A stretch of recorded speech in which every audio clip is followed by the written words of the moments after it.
happy. I am happy. I have a dream. I got a dream. One day. We're gonna work it out. One day. We're gonna work it out. One day. We're gonna work it out. I have a dream.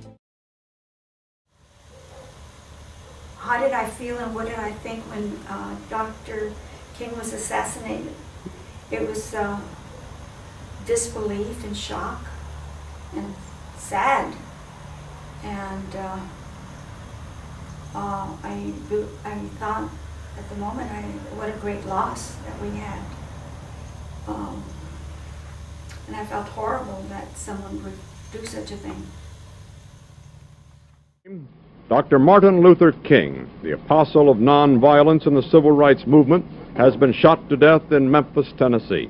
Police have issued an all-points bulletin for a well-dressed young white man seen running from the scene. Officers also reportedly chased and fired on a radio-equipped car containing 2 white men. Dr. King was standing on the balcony of a second-floor hotel room tonight when, according to a companion, a shot was fired from across the street. In the friend's words, the bullet...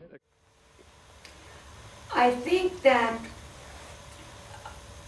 they were also in disbelief.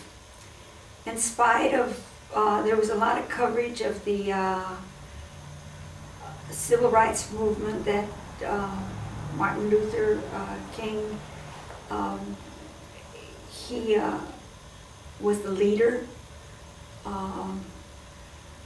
And although there was a lot of negative reporting, you know, there was a lot of, I'm sure there was a lot of newspaper people that were against the call for equal rights on behalf of the black people. And I think that there was a lot of people who were sympathized with the cause, with Martin Luther King's cause and some of the other civil rights leaders. So I think there was shock and disbelief on the part of everyone, not only the newspaper people. I think maybe they thought that it would go away, that things would settle down and there would be some concessions made, but I don't think that people really thought that we would lose him in that way, that he would be assassinated. Hello, Chicago.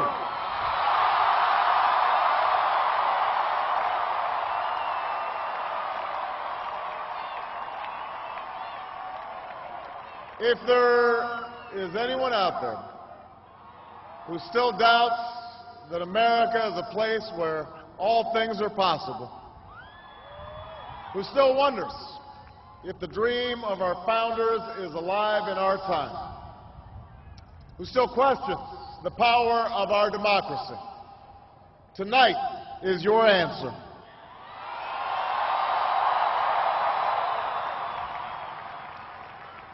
It's the answer told by lines that stretched around schools and churches in numbers this nation has never seen, by people who waited 3 hours and 4 hours, many for the first time in their lives, because they believed that this time must be different, that their voices could be that difference.